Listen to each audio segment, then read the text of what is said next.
Salut!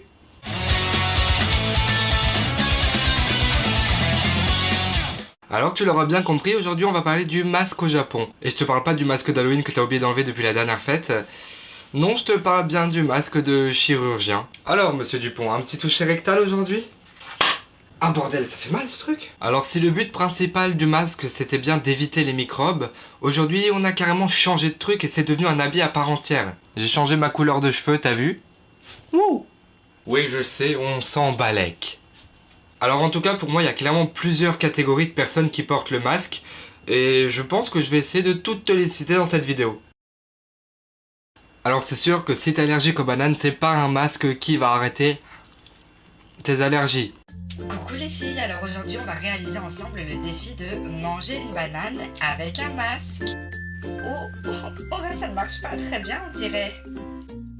Oh non, mon masque est tout sali maintenant.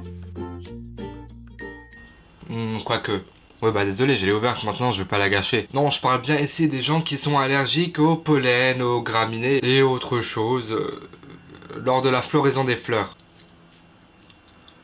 En même temps, est-ce qu'il y a autre chose que les fleurs qui peuvent fleurir? À part ma connerie. Il y a 3 périodes de l'année où les gens peuvent facilement tomber malades au Japon. Logiquement l'hiver à cause du froid, donc les gens portent le masque pour se tenir chaud. Mais il y a aussi les 2 saisons des pluies entre mi-juin, mi-juillet et mi-septembre, mi-octobre, où la température est très élevée, mais le taux d'humidité est également très élevé. Et tu l'entends sûrement, je te laisse deviner qui est tombé malade devant les 2 saisons des pluies.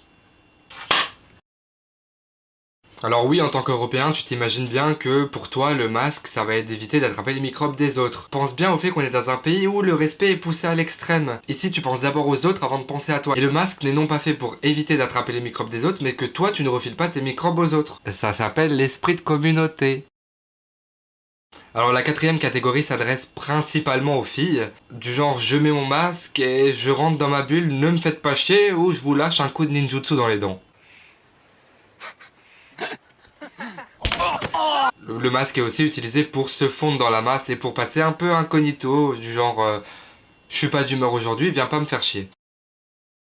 Alors cette catégorie s'adresse plutôt aux hommes parce qu'on va ici parler de barbus. En même temps, si t'es une femme barbue, chacun son style. Les garçons qui sont en général un peu lève-tard portent le masque pour cacher leur barbe mal rasée. Bah oui, espèce de petit hipster, parce que si toi tu penses que la barbe ça fait chic et beau gosse dans le reste du monde, au Japon c'est plutôt en mode crado.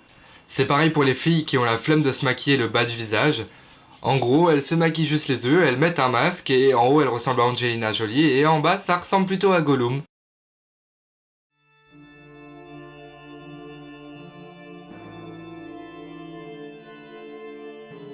Et oui, la dernière catégorie, c'est le beau gosse, parce que oui, le masque est devenu carrément un effet de mode. C'est surtout les jeunes garçons un peu stylés, ikemen en japonais, qui portent le masque comme si c'était une casquette. On retrouve souvent cet effet dans les mangas, le beau mec ténébreux, un peu mystérieux sur les bords, qui a souvent une partie de son visage caché. Après, tu peux imaginer ce que tu veux en dessous, ça se trouve, en fait, à la place d'avoir une bouche, il a un bec, le mec.